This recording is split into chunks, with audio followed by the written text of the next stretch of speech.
Welcome to this brief online lecture on Muslims in prison. I'm very grateful for the opportunity from MEND to talk a little bit about the research that I've been involved in and some future directions as well.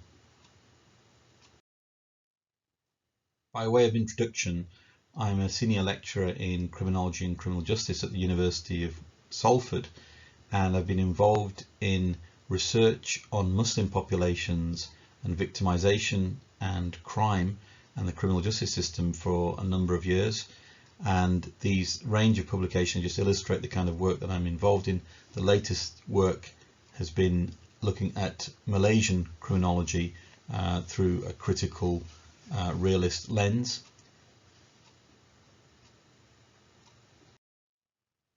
Over the years, I've been involved in a number of projects examining Muslims in prison. I was the UK Research Fellow on the first study to examine the experiences of Muslims in prison between France and the UK. That's the study that's cited there at the University of Warwick, and it was published in 2005 by James Beckford, Daniel Joly and Farhad Khosrakova. The reason I mention that study is because of its groundbreaking nature and also its influence on subsequent research. In 2017, I was approached by Dr. Matthew Wilkinson at the University of London School of Oriental and African Studies, who put together a team with another colleague, Mallory Schnouli-Purdy, at the University of Freiburg in Switzerland, and we have been undertaking research on conversion to Islam in prison since 2017. I'm unable to go into the findings of that research project because we are at the writing up and analysis stage, but in the next year we'll be able to divulge some of that research. But also the same team have been involved in a new project to begin in 2021 examining the prison-based religious intervention for Muslim offenders, and that's going to be based at the University of London, Birkbeck, again with the same partners.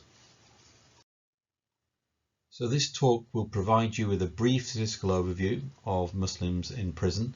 We're going to focus a little bit on the ethnicity and crime debate.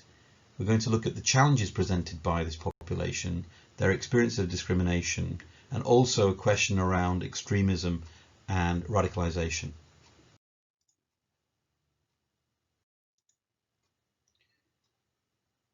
Now, unlike other parts of the criminal justice system, the prison estate has actually been recording religion for many, many decades. And what we see is the Muslim prison population has experienced a rapid increase. So we can see from 2002, where it was 8% of the population, it has now risen to 16%. And that is 4% of the general population, representing 4 times the Muslim population in wider society. Within this population, there's also some variation in terms of ethnicity. There's an overrepresentation of black Muslims. We see that as represented here in these points. What this indicates also, and there's qualitative evidence in this regard, is that a number of prisoners are converting to Islam in prison. The growth in Muslim prisoners has actually led to policy changes in the prison service and 2 successive Muslim advisors to the prison service. These are high-ranking civil servants who guide the prison estate about everything relating to the Muslim prisoners within England and Wales. Because of these interests and because of these incidents, rather, there's been an attractive, it's become an attractive area for academic research. Although notwithstanding the fact that it's quite difficult to get access to prison in order to undertake primary research. In England and Wales, and in many parts of the world, we have a debate which rests upon the persistent overrepresentation of ethnic and religious minorities within official crime statistics. And before we come to the second point on the slide, there is a question there about of course, why this is the case. That is the engagement and involvement and that occupies many criminologists and theorists. Why is it the case that we have this over-representation? But before we even get there, we have to acknowledge that we're recording at various stages of the criminal justice system people moving through it based on their ethnicity largely, and faith in one regard. Faith is only recorded in the prisons because it's a statutory requirement. Religion is not recorded in other parts of the criminal justice system. Ethnicity is used in those cases. So there's a case to say we shouldn't be using this data or releasing this data because it fuels stereotypes, it reifies connections between the ethnicity and the deviance. It emphasizes there's something about, or there's an argument being made that there's an emphasis upon the ethnicity, which is in turn somehow connected to the deviance. It's often conflated as the cause. But without the recording, we wouldn't have an indication of discrimination. So the way that we in Britain have come to this position is that there was, of course, there were allegations of well-founded allegations of discrimination throughout the history of policing and criminal justice in the UK and incarceration. And by recording, it may give you a very blunt awareness of the disproportionate and discriminatory treatment of people in the criminal justice system. So that in turn directs policy training and the deployment of resources. One has to ask oneself, if there was not recording, would the discrimination exist? And where we have nations throughout Europe where recording isn't done to this sophistication that we have in the UK, of course discrimination still does persist. The rising numbers of Muslim prisoners in the UK does bring with it some particular challenges. Now, prisons are governed by prison service orders and secondary statutory and legal duties. These are all the things that govern the way in which a prison can run in terms of the powers that are the powers that enabled to staff, but also encoding rights which the prisoners have. Of course, being in prison means that all the kind of practical issues which are taken for granted when you're outside of prison suddenly have to be catered for. So of course diet, prayer, ablution, ritual washing, texts, association and congregational prayers, and particular festivals such as Ramadan. There's an issue about funding and how that's shared across various groups, about sharing of space, and some of that space is often consecrated. We often have chapels in prisons that are very well established, very long established and consecrated space. How is that shared? We've got issues around the training of staff and whether they are informed about the sensitivities of cultures and religions. We've got another challenge which is regarding the prohibition on proselytizing. So one cannot proselytize within the prison context, but how then do faiths which have an evangelical aspect deal with their mission within prisons? A huge area which has accelerated following security or securitization of prisons following 9/11 is the vetting and interviewing of chaplains and imams. But another area which is more philosophical discussion is one of the diversity which exists outside within Muslim populations of the UK and further afield versus the version of Islam that's permitted within prisons. So it's an institutionalized interpretation of what's permitted. It has to be codified, it has to be permitted in each prison. So there is an argument here that by providing manuals, by having a system of interpretation, a formal interpretation of what rights can and cannot be acted upon, we are institutionalizing religion.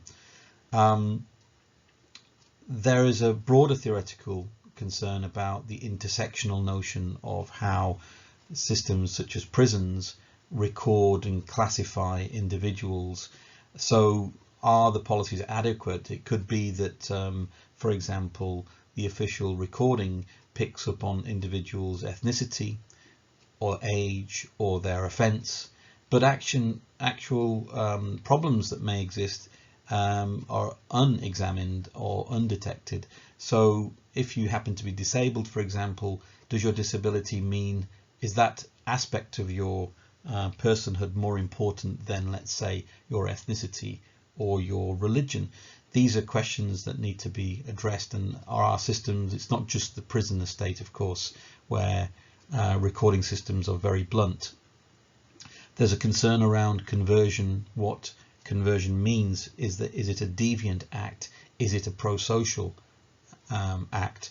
Is it something that is as a result of coercion and force?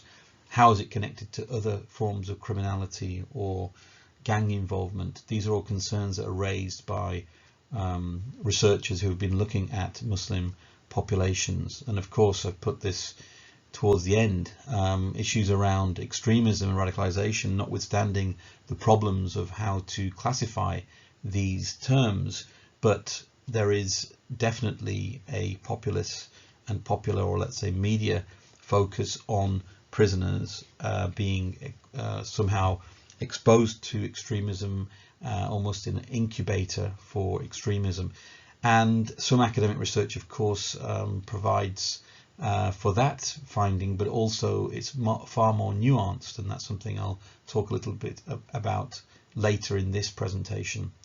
And then there's a broader question about the whole role of religion generally, given whether it is able to assist in terms of rehabilitation versus a kind of secular skepticism about people who find faith in prison, and how these run often in terms of contrast and difference. So that's just some of the key challenges and themes which this area engages with.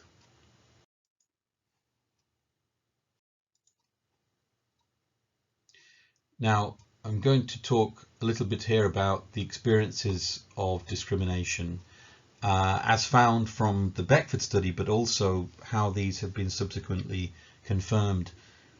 It's not so unusual, although that study is now rather dated, there haven't been many studies in the interim, and part of the reason behind that is because of the difficulty of getting access to prisons and the extent at which the funding and other issues which are involved in terms of independent academics being granted access to prisoners generally, but specifically Muslim prisoners.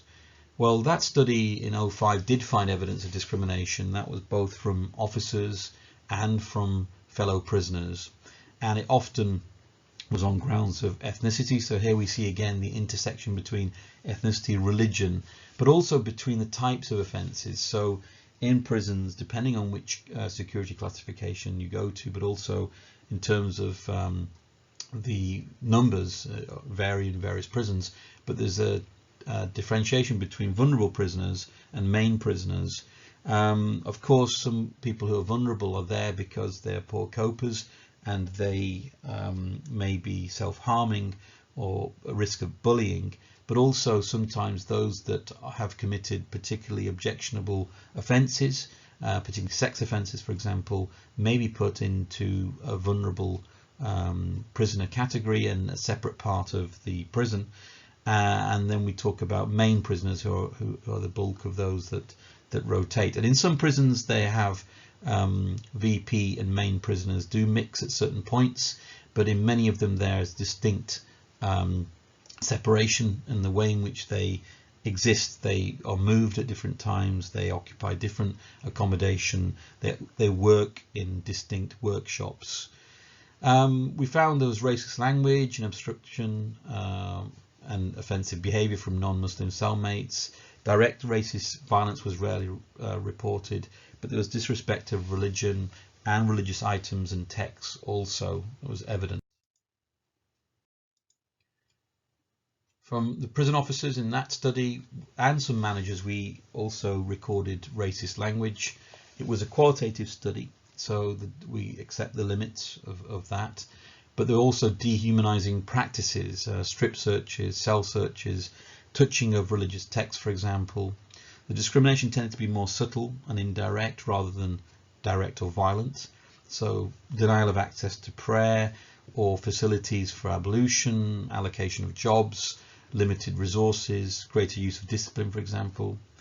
The provision of halal meat and its authenticity was a particular flare point, as was the policing of Ramadan, and that meant essentially how whether individuals were deemed to have a privilege of fasting, and how officers often would police this and see this whether X person was abusing the system. There were definitely issues of stereotypes being raised in terms of submissive notion of Asianness and black offenders as aggressive. This study itself straddled 9/11. I was in prison on 9/11 itself the very day, and therefore we saw the increasing suspicion post 9/11 of imams and fears about radicalisation and extremism and conversion as well.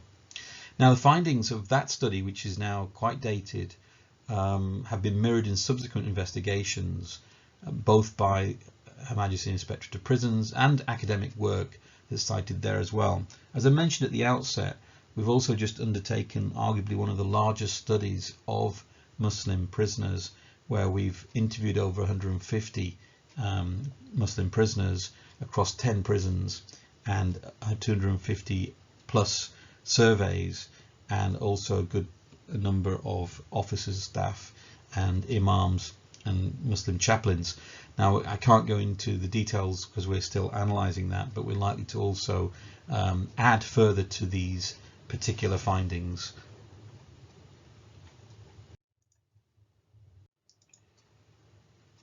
Now, of course, when prisoners are often in the media, it is about the issues of extremism and radicalisation. As I mentioned at the outset, these are contested terms. It's not always clear in the minds of academics what exactly Islamist extremism involves, what radicalisation involves. It wasn't the central focus of the Muslims in Prison study back in 2005. And curiously, it's not also been the focus of our current study, but I will explain why. The fieldwork did straddle 9/11 and the immediate aftermath. We are able to see a contrast between media, some government, some prison service anxiety over this issue, and academic studies which are more restrained. So the academic studies have found a more pro-social, let's say, positive impacts of conversion to Islam than is the case of fear of radicalisation. Of course, there will be specific issues in the high security estate where there are those who've committed offences under terrorism laws. Why is that contrast there? Well, this is something that is ongoing and contested within academia. The position that we have this kind of extremist conveyor belt or incubator doesn't necessarily reflect the institutionalization of Islam in prison and the securitization. In other words, we've got heavy regulation and vetting of Muslim chaplains, but also now their input in countering extremism in terms of, we have, of course, chaplaincy has developed significantly within the UK, and it's providing a route for scholars of Islam, imams who are coming out of madrasa, Islamic seminaries, to be employed in professional environments, and therefore they have statutory duties, generic statutory duties, but also they are the conduit between the prison management and security and prisoners themselves in terms of identifying people who might be succumbing to forms of extremist thinking or views, but also countering that in terms of engagement. Is the academic work lagging behind? This is a point I've raised, is that of course policy and practice are rapid environments, and academic work often takes a long time for the commissioning of research, the locating of funding, the undertaking of the research, the analysis of the research, and the subsequent output can be many years, 5-6 years post the commencement of a study. So there are some studies which, of course, in Europe and elsewhere have highlighted this vulnerability, that prisoners are vulnerable because of a whole range of issues around their profiles. And so I'm not being blind to this, and we're not trying to defend or to somehow marginalize the problems or the seriousness of this problem. However, I can't at the moment go into great depth because of the results of USIP, our Understanding Conversion to Islam in Prison, are pending, short of saying that it's a very complex picture and one that clearly needs some serious engagement. Now, the final slide here really is about future areas of interest and gaps which are being filled. Of course, there are many researchers that are working at these issues. The first is the area of Muslim women in prison, and they are a small but growing group, and there has been some limited research, some important research on the experiences of Muslim women prisoners. We also have included Muslim women in our research, and we'll be able to report on that in due course. Another important area by Muhammad Qasim and Colin Webster there in his recently published research is on the re-entry or post-prison experiences of British Pakistani Muslim offenders, and essentially areas around their link to a kind of persistent and concentrated poverty, but also whether the re-entry literature is theoretically sound. So, you know, the fact that Muslim prisoners struggle to maintain healthy relationships, this is a big gap in our knowledge, in criminological knowledge, but it's one that's being addressed by some scholars here.